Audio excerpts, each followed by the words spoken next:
And away they go from the 1400 meter marker. And I got to say, not a bad beginning after standing for that amount of time.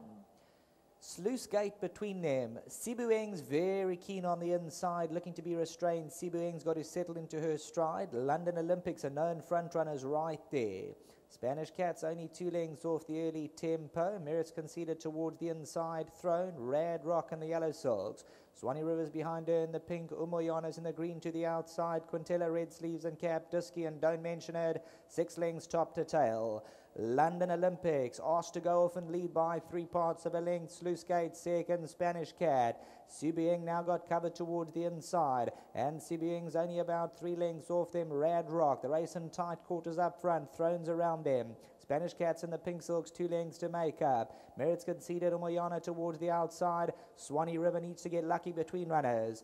London Olympics, Spanish Cat, throne now comes around them. Sluice Gate's there. Sibueng's going to go along the inside. Rad Rock, Swanee River's looking for a way through Umoyana. Sluice Gate, Spanish Cat, Umoyana's running on. Sibueng and thrones between them. Anybody's race. Swanee River now picks it up. Look at the white blinkers. Swanee River, time for a change of luck. Thrones on the inside, Umoyana, but if you're back, Swanee River, go stand in the queue and collect. Throne second, Umoyana third. Then came Quintella, Sluice Gate, Dusky.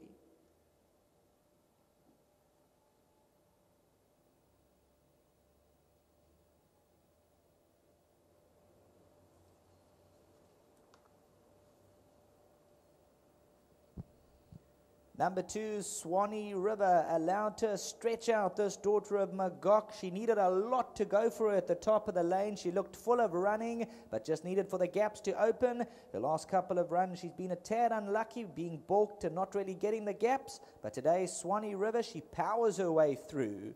Throne will just do enough for second, I fancy. If we go back just a fraction, Throne on the nod, involved with Umoyana. Very, very close there. Maybe Throne with Umoyana, but it's very, very tight. We'll wait for the judges' confirmation.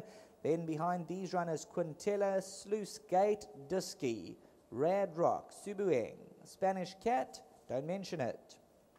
Top of the lane, Swanee River. You can see the white blinkers just angling out and praying the gap opens. Comes alongside Umoyana. They brush for a stride or two. But now Swanee River, she's in the clear, 3 off the right-hand side. And a confident ride. Hands and heels coming to the last 100. And now Stuart Randolph just going to show the stick, give her one reminder, and then just punches her out, poses for the camera, and enjoys the scenery. Well done to the Doug Campbell stable. Change of luck for Swanee River. And all things map out dead right for her today. Let's wait for that photo second and third. With the naked eye, it looked Thrown, but Umoyana is still very much alive as we hand you back to the studio.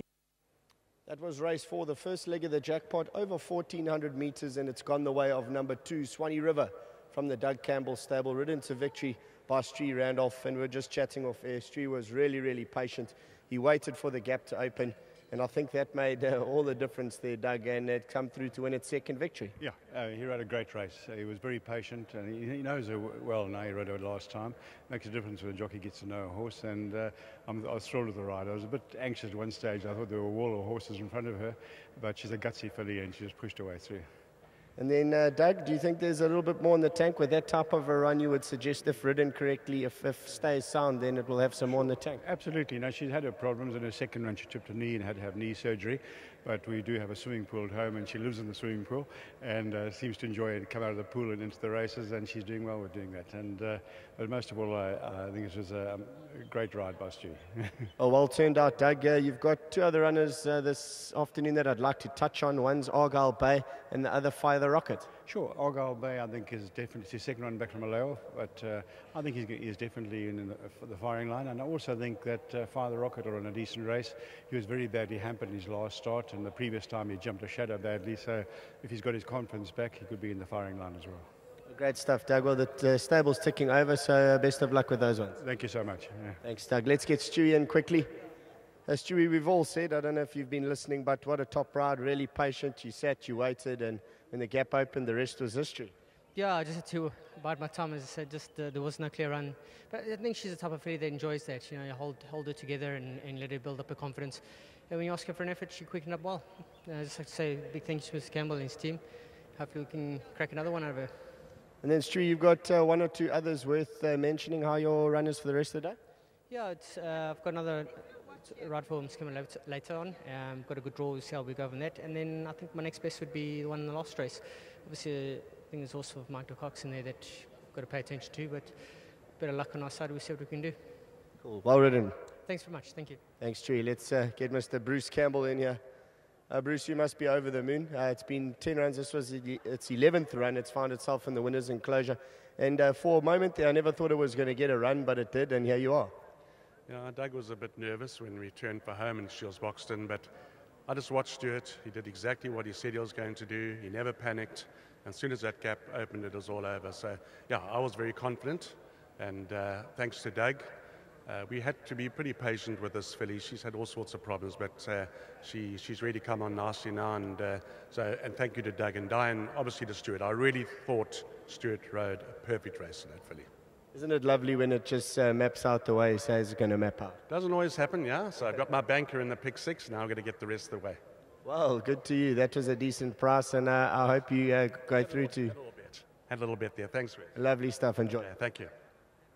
There we've seen the running of race number 4. That's gone the way of Swanee River from the Doug Campbell stable.